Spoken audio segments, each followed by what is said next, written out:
Z nami pa je že največji optimist med reperji, največji basketaš po srcu in človek, ki si upa po Fužinah hoditi v dresu Maribora. Zlatko Čordić. Močna, ja, moram priznati. Zlatko, živo, kaj počneš, kaj delaš? Pa klasika, pač družinsko, drugače pa koncerti, ustvarjanje novega albuma in predstavitev svoje knjige o smehu Zlatka Čordića, to mi je zdaj nekako največja. Tvoj zadnji projekt je pa, se mi zdi, spot sem videl. Ja, delal sem v duhu Ivana Cankarja, ustvarjam album in sem mogel iti tudi na Dunaj. Snemat? Ja, šel sem tja, da jim pokažem, da pač smo mi tudi zelo veliko napredovali, ker če pogledate spote zdaj od Avstrijcev iz Dunaja, so ful slabši, kot pač moj v navezi s Kranjčanom slovenski. Tako da sem ponosen na to. Mi naredimo boljš. Definitivno. Dunaj je za nas dekoracija. Mislim, je Ljubljana v velikem, ne, moram reči. Veš kaj, me zanima, ba je, da si ful dober basketaš, da dobro igraš košarko, da si ponosen celo na svojo spretnost. Ja, v mlajših svojih letih, ki je bil dolg čas, nismo imeli telefonov po igrc, ampak smo večinoma časa svojega preživeli na igrišču in danes so ostale te posledice, da lahko rečem, da zadenem kakšno trojko. Koliko si zares dober? Zadaneš trojko, ok? Odvisno, koliko za koga. Kako najrajši igraš? 3-3, 1-1? Kar trener potrebuje. Trenerja imaš? Ja. Resno? Kar trener potrebuje, to lahko se zmenimo. Zate smo pripravljeno simpatično igrco. Pripravljenih imam nekaj fotografij znanih oseb iz Slovenije. Pa bi te ob vsaki prosil za en kratek komentar o tem človeku, pa predvsem me zanima, a ga razbiješ v košarki ali ne? Ok. Jan Plestenjak. Težka bi bila. Visok je, ne? Jan je visok, ampak nisem ga še videl igrati košarke, upam si pa igrati z njim. Razbil bi ga? V boksu zihar, v basketu nisem 100%. Klemen. Kadarkoli, kjerkoli, lahko tudi na domačem terenu, njegovemu Trnovmu. Ampak ima dosti zajeban attitude. Ja, saj zaradi tega pravim. Psihološko je močen. Jaz sem pa tudi psihološko pripravljen.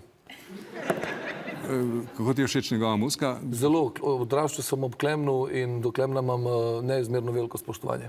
Eden naših prvih in pionirjev. Najbolj, bom rekel, reperjev, ki jih je treba poslušati. Definitivno in rekel bom, da si lahko vaši gledalci preposlušajo pesem Ljubezen, ki je ena izmed tistih po Nataši, ki je meni pri srcu ostala in mi bo pač ostala še naprej mnoga leta. Gremo naprej. Ljudmila Novak. Ne, zgubo bi. Ker? Pač, ker ona je povezana, jaz nisem. Slišal sem, da igra dirty igro. Ne, ampak gospa ima stil, moram reči. Z Ljudmilo se ni zahecati. Ba je, da prideš potovčen z igrišča? Ne sam potovčen, po moje tudi porajsan. Aha! Borut Pahor. To bi bila pa po moje tekma leta. Ker? Ja, on je pripravljen psihično in fizično. Mislim, veliko vidimo, sam rad poskrbi za to, da vemo, da se ukvarja s športom, da je fit, treba dati gospodu kapo da ima kondicijo. Ampak vprašanje je seveda, a ga razbijaš ali ne? Težka bi bila, šlo bi na tesno. Po mojem bi bila ena pika razlike, jaz talon. Samo vprašanje je, kdo je bolj bel, pa kdo je bolj črn po duši. Pa po pameti. Ne vem, če se ga splača. Po frizuri sva si dosti podobna. Ne vem, če se ga splača premagati. Znaš? Ajde. Milan Kučan.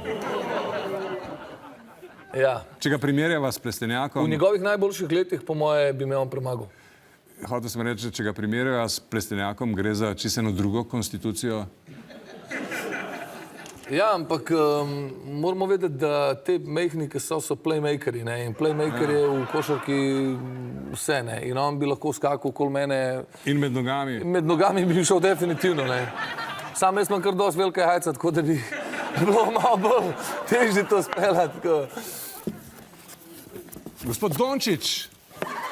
Tukaj pa pač lahko povemo, da bi bila pa gladko dobljena tekma z gospodove strani, če se ne motim. Ja, on profesionalno se s tem ukvarja, jaz pa rekreativno.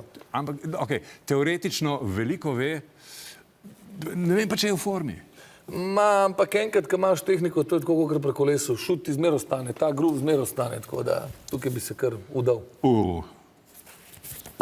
Igor Bavčar. Dejstvo je, da tip veliko trenira. Ja, zdaj odvisno, ne vem, kakšno je njegovo zdravstveno stanje. Če je pripravljen, jaz sem pripravljen, tako da to je to. Po občutku bi ga razbal. To bi mogel probati, res. Ne upam si trditi, ker on je košarko igral tudi zdaj v teh časih, ne. Jaz pa ne, pač. Jaz sem bolj po odrih skakal, on je pa bolj po parketu, tako da... Je pa res, do njega gojimo veliko zamer. Mogoče bi se ga dal razbiti V košarki? po tekmi. Bo jaz nimam z njim težav. Hvala lepa. Zlatko, Dio, lepo se Hvala meni. tebi. Srečno v karieri. Hvala enako. Svobodo govora, možnost izobrazbe, izreč glasno svoje misli v spremstvu glasbe. Ona je tista, srca odpira, nas druži vse, zidove podira. Govori iskreno, izpolni obljube, ne pljuva, pod sonce sveti na druge. Luč v temi, seme v zemlji, rešitev med problemi, drugače med vsemi. Doma je najlepši, vsi smo ljudje, ko ura odbije konc, na konč šteje čisto srce. Pokaži svoj obraz, ne skrivati se za masko, človeško je narediti napako, odpuščati Živi v svoj božansko. stanje.